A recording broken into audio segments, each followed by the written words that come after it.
Pues seguimos con nuestro estudio de estas iglesias o cartas a la iglesia de Apocalipsis y comenzamos en esta tarde-noche con el capítulo 3, así que invito a que abráis vuestras Biblias por Apocalipsis capítulo 3 y leeremos los 6 primeros versículos, los versículos del 1 al 6, mensaje a la iglesia de Sardis, y dice así la palabra del Señor, Apocalipsis 3, versículo 1.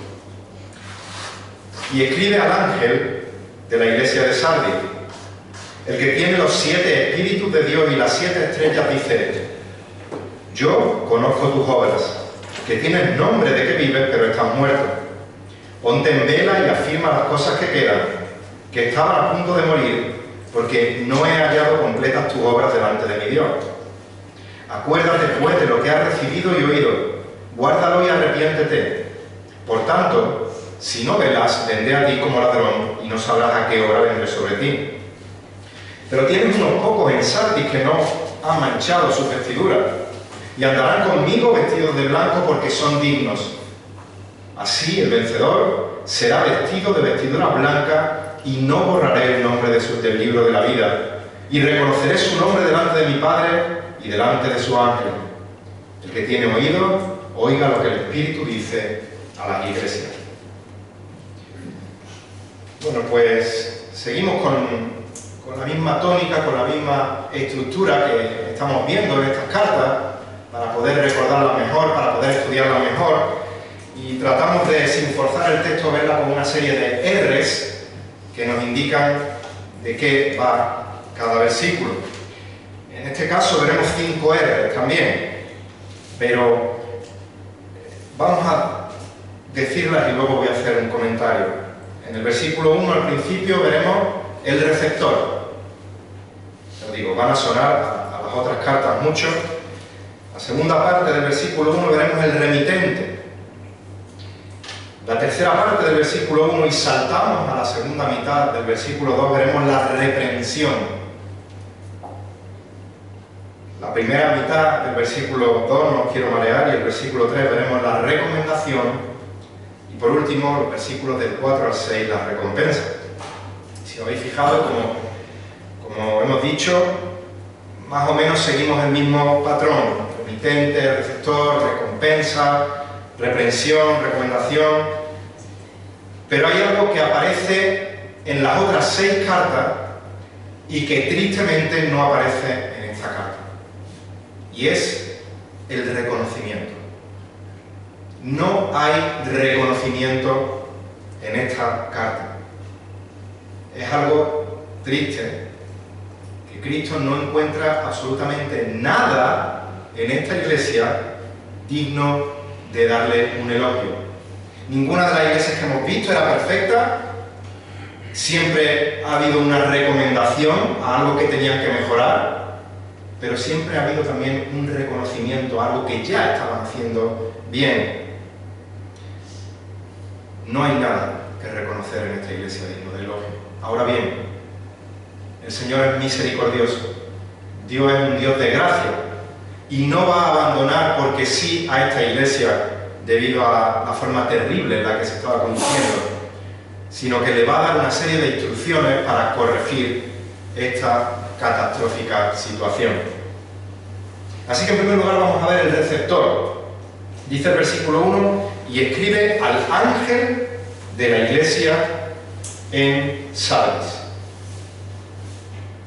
Como ya hemos visto, sabemos que este ángel no hace referencia a un ser angelical, sino que hace referencia al guía espiritual, al pastor, al anciano, o los pastores, o los ancianos de esta iglesia local.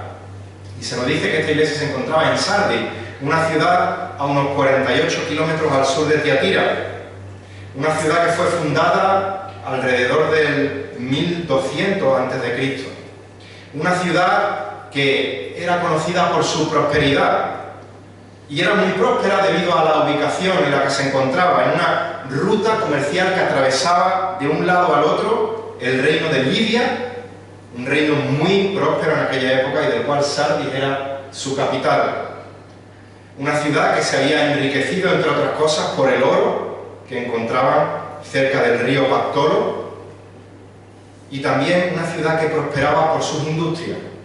Tenía industrias que le daban prosperidad, entre ellas las más reconocidas, la industria de las vestimentas, la industria textil, la industria de la joyería, hemos dicho, conseguía oro cerca de este río, y también la industria del tinte, el tinte sobre todo de la lana.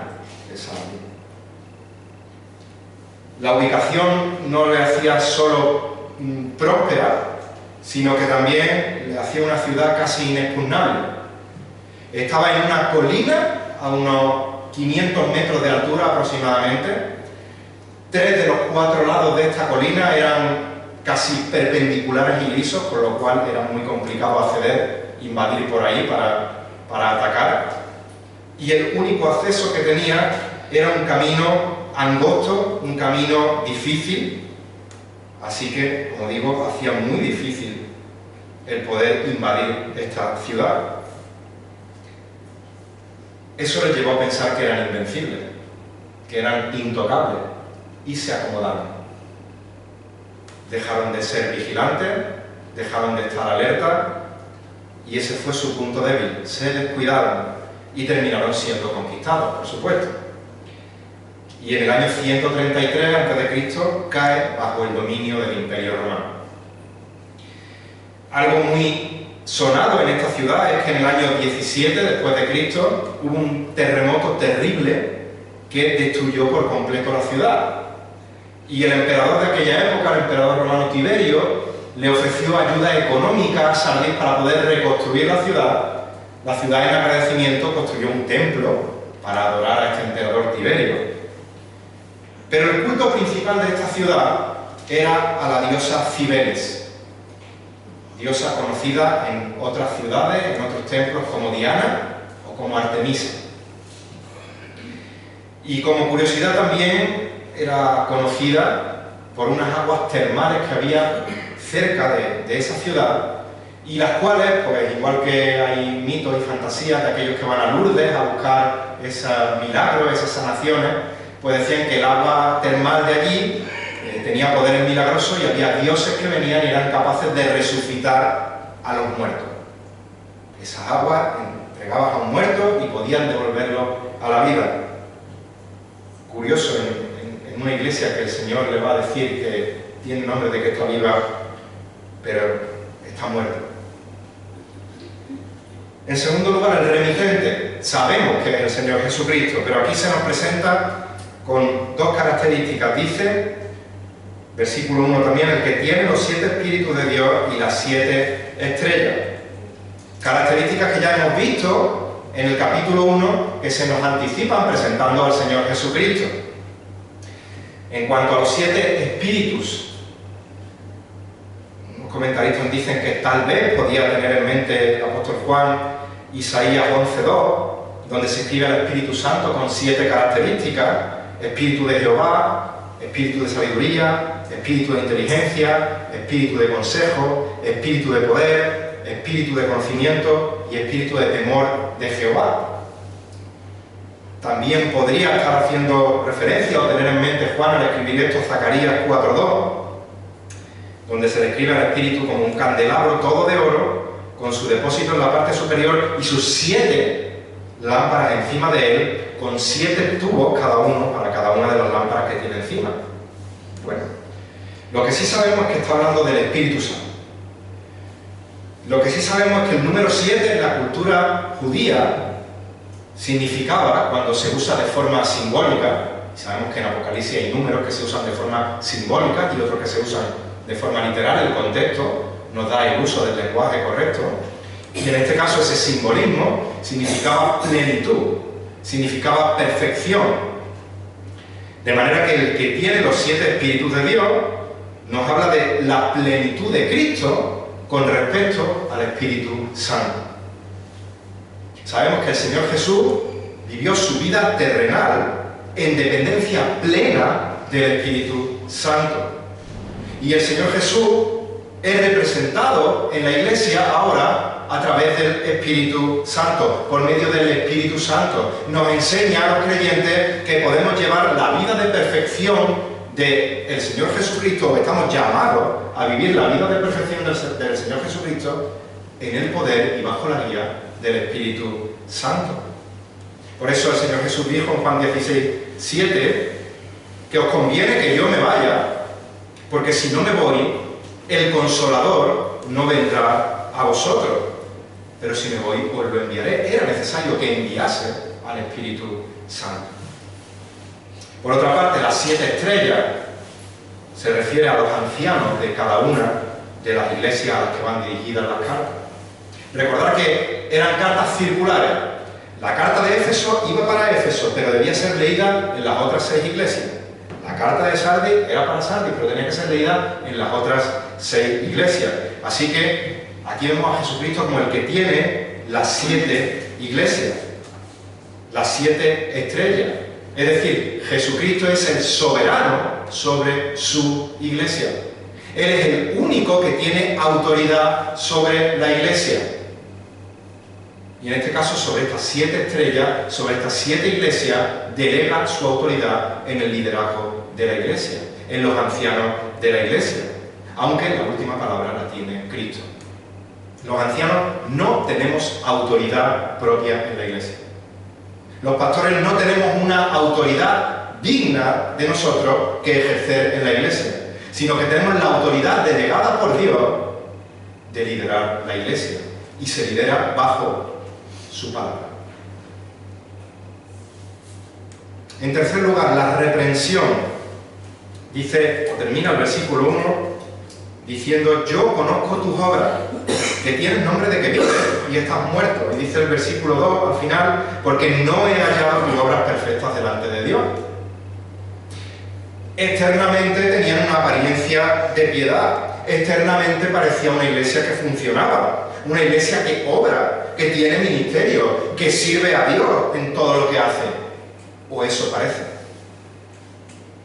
Pero lo que puede engañar a los ojos del que lo esté viendo no puede engañar a la omnisciencia de aquel que todo lo ve. ¿Os acordáis? El que tiene ojos de fuego, todo lo ve.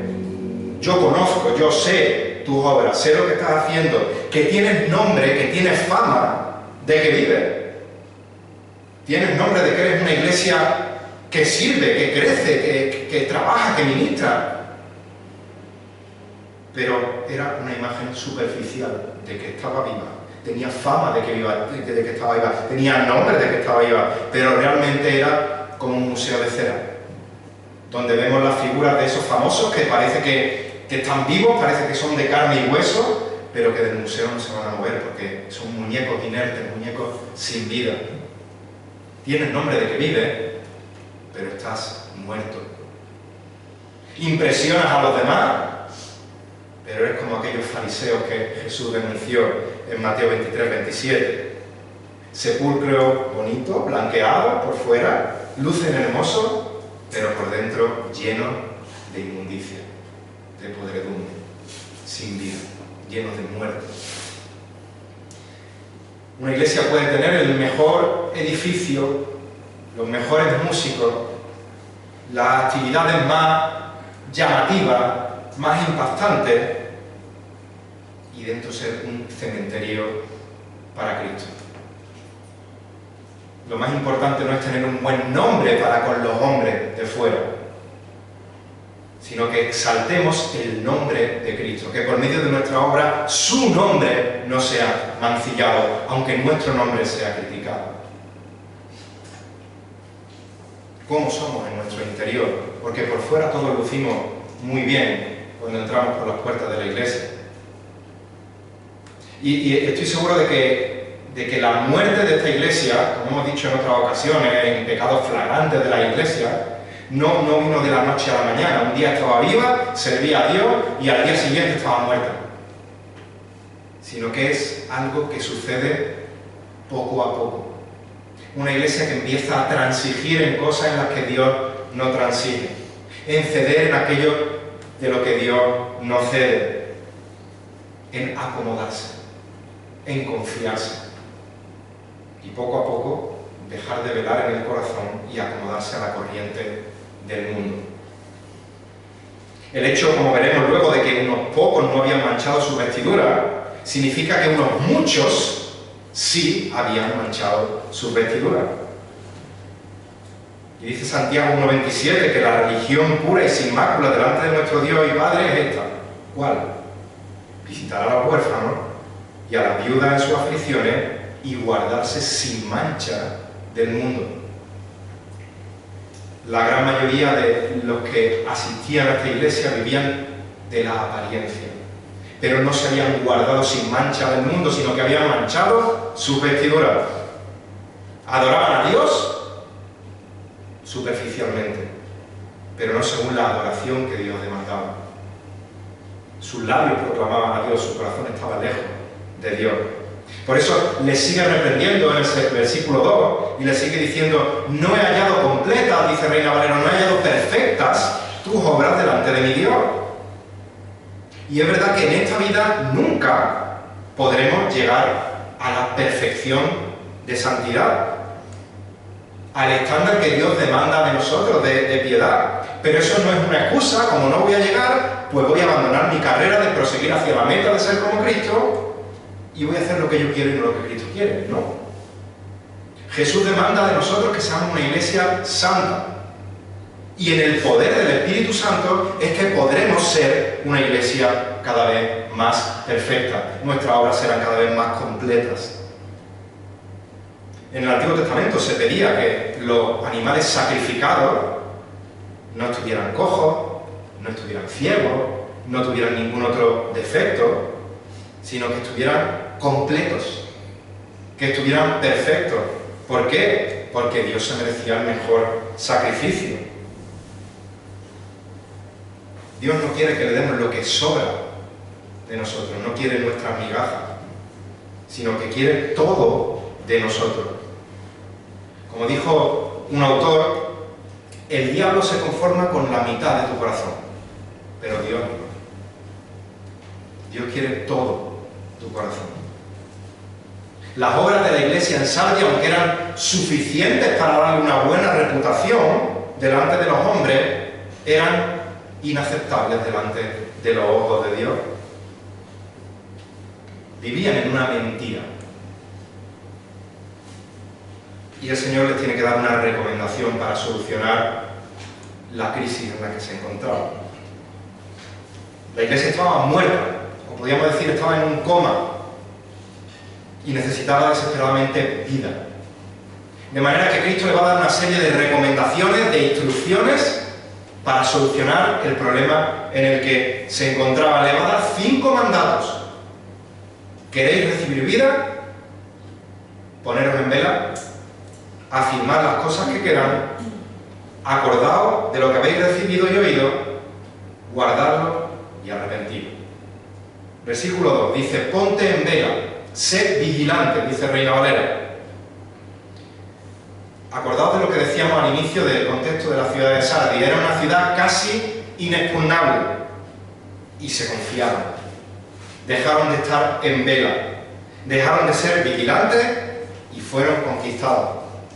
Cristo les está diciendo: os encontráis en la situación que os encontráis, estáis muertos porque vuestros muros, entre comillas, han sido desprovistos de vigilancia y habéis dejado que el enemigo penetre. Tenéis que vigilar, tenéis que poneros en vela, tenéis que examinaros, evaluaros qué es todo lo que estáis haciendo que no es conforme a la palabra de Dios. Tenéis que daros cuenta de cuál es vuestro pecado y actuar en consecuencia. Así que en segundo lugar tenían que afirmar las cosas que quedan, o como dice Reina Valera, y me gusta más, las cosas que están para morir. ¿Qué quiere decir esto? Que todavía había vestigios de cosas que en su día habían hecho correctamente y habían dejado de hacerlas.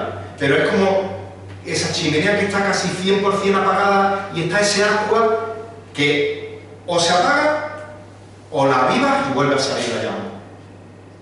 Así que esas cosas que estaban para morir tenían que afirmarlas, tenían que devolver la llama antes de que se apagase para siempre.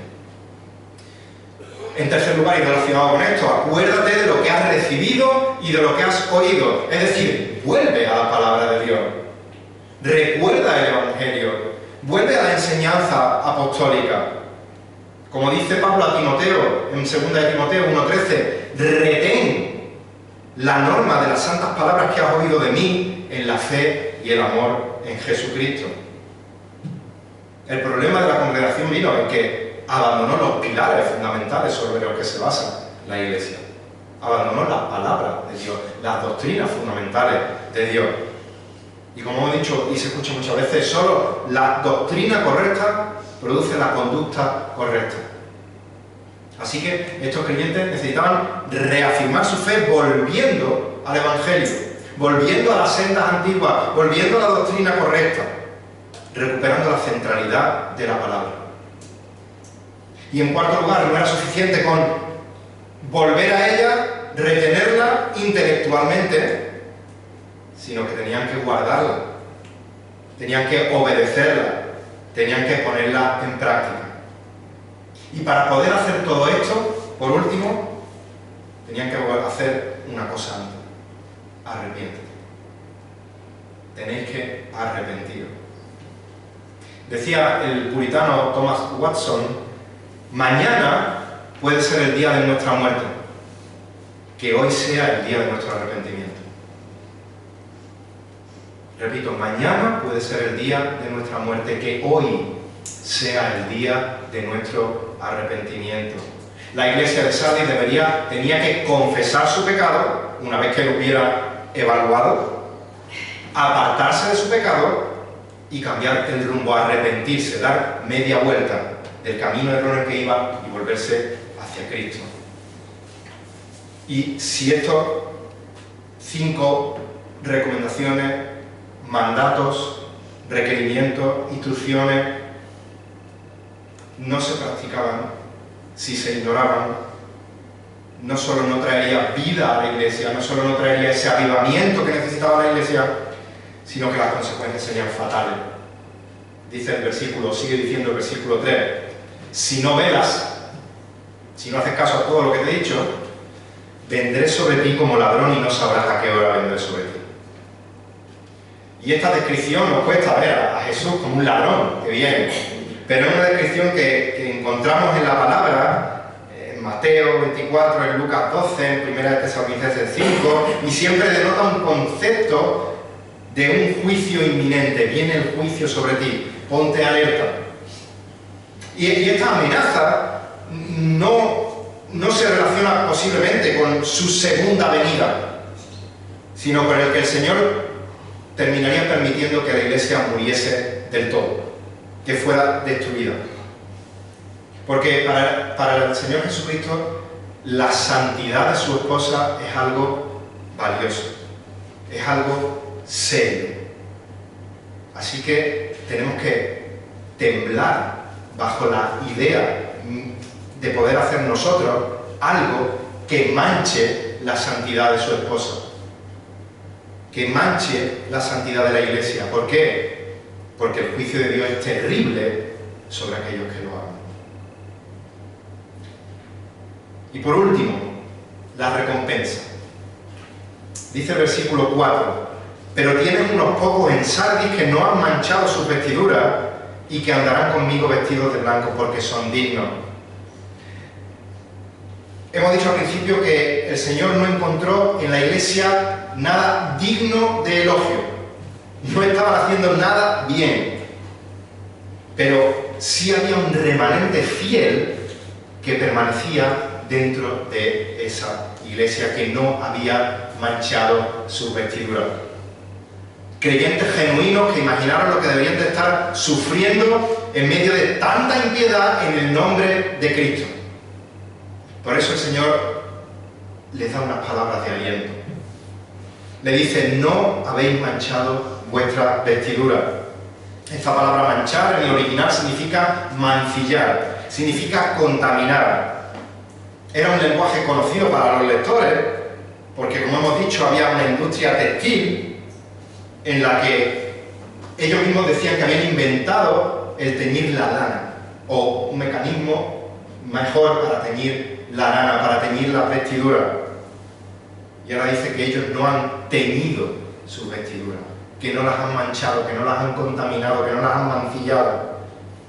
Ese remanente fiel podía venir ante la presencia de su Señor porque había mantenido su fidelidad a Dios. Y en medio de tanta impiedad, Dios no se había olvidado de ellos. Dice Hebreos 6, versículo 10, porque Dios no es injusto como para olvidarse de vuestra obra y del amor que habéis mostrado hacia su nombre, habiendo servido y sirviendo aún a los santos. Mirad, mis queridos hermanos, independientemente de que tu servicio en la iglesia sea reconocido o no sea reconocido, sea más visible, sea menos visible, y hablaremos de esto, si Dios lo permite, este domingo en Romanos capítulo 16, lo que tienes que saber es que nada de lo que haces para Dios es en vano. Que Dios no es injusto como para olvidarse de vuestra obra. Y Cristo les dice, y andarán conmigo. La obra de redención no es solo que Cristo nos salva, que ya es algo inmerecido y que no tenemos con qué dar gracias, pero no nos salva y nos deja ahí, sino que nos salva y establece una relación de comunión con cada uno de sus hijos. Y no solo eso, sino que Él se deleita en andar con nosotros, en tener comunión con su iglesia, y un día andaremos con Él por la eternidad, cuando nuestros cuerpos sean glorificados. Ese día en el cielo, esa comunión será perfecta. Pero la vida eterna no comienza en el cielo. La vida eterna comienza en el momento en que Cristo nos salva. Y desde ese mismo momento podemos disfrutar de andar con Él, de tener una comunión íntima con Él. Y Cristo le dice a estos creyentes que andarán con Él vestidos de blanco. Antiguamente esas vestiduras blancas se solían usar para celebraciones, para fiestas. Pero tiene el sentido, esta blancura, de pureza. A los que ahora tienen esa santidad y pureza imperfecta, se le dará una santidad y pureza perfecta en el futuro. Andarán con Él con vestiduras blancas, y dice, porque son dignos. Y si hay algo característico de una persona cuando acude y confiesa a Jesucristo como Señor y Salvador en arrepentimiento y fe, es que reconoce su indignidad delante de Él. Y obviamente no hay ninguna dignidad intrínseca en nosotros. Pero cuando somos justificados por gracia, por medio de la fe en Cristo, esto hace que Dios nos vea dignos, porque nos ve a través de la dignidad perfecta del Hijo. Igual que somos declarados justos, no porque somos justos, sino porque somos vistos a través de la justicia perfecta del Hijo. Y el Señor nos ve dignos. Y claro, pues se nos hace un llamado. Somos vistos dignos, pues tenemos que andar como dignos. Dice Pablo que los colosenses sean llenos del conocimiento de la voluntad de Dios en toda sabiduría y comprensión espiritual, para que andéis como es digno del Señor. Colosenses 1, 9 y 10. Como creyentes tenemos que andar como es digno del Señor. Y sabemos que en esta vida no lo haremos perfectamente, pero sí tenemos que hacerlo sinceramente. Y tenemos que ir creciendo más y más en nuestra madurez espiritual, creciendo más y más en santidad. Por eso tenemos ahí escrito que toda la Escritura es inspirada por Dios y útil para enseñar, para redarguir, para corregir, para instruir en justicia, a fin de que el hombre sea perfecto, sea maduro, pueda andar dignamente, porque está siendo enteramente preparado para toda buena obra. El vencedor, dice el versículo 26, el versículo 5 y 6. Sabemos que se refiere al verdadero creyente. El vencedor será vestido de vestiduras blancas. Ya hemos hablado de ellas. Y hemos dicho que eran usadas en celebraciones, eran usadas en fiestas. Y una de las fiestas en las que más era usada era en las bodas.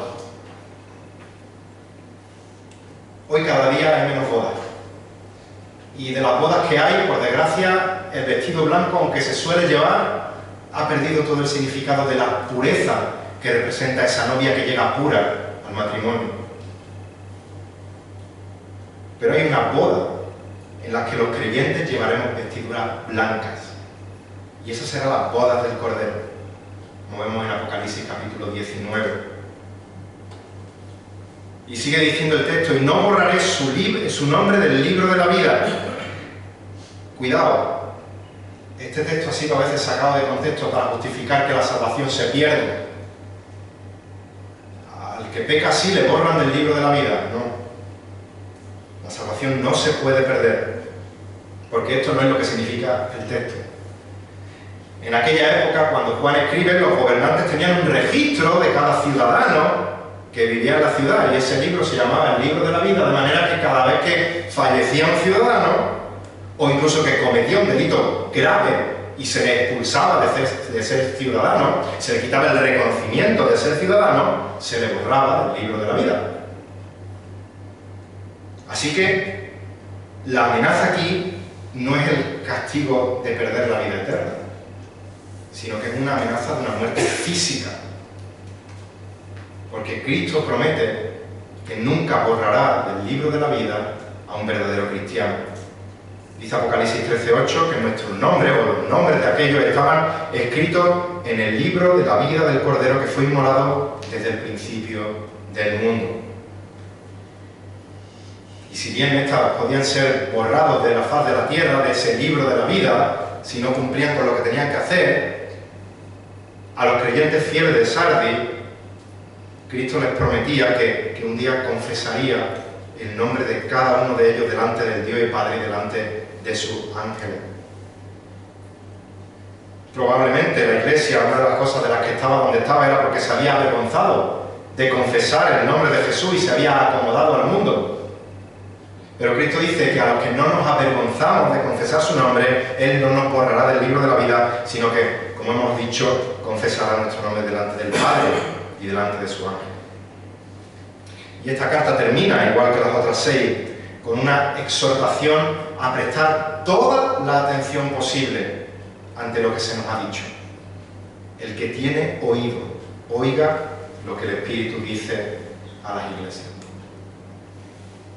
Y ese es el llamado que nos hace ahora el Espíritu de Dios a lo que hemos escuchado, a lo que Dios nos ha hablado por medio de su palabra.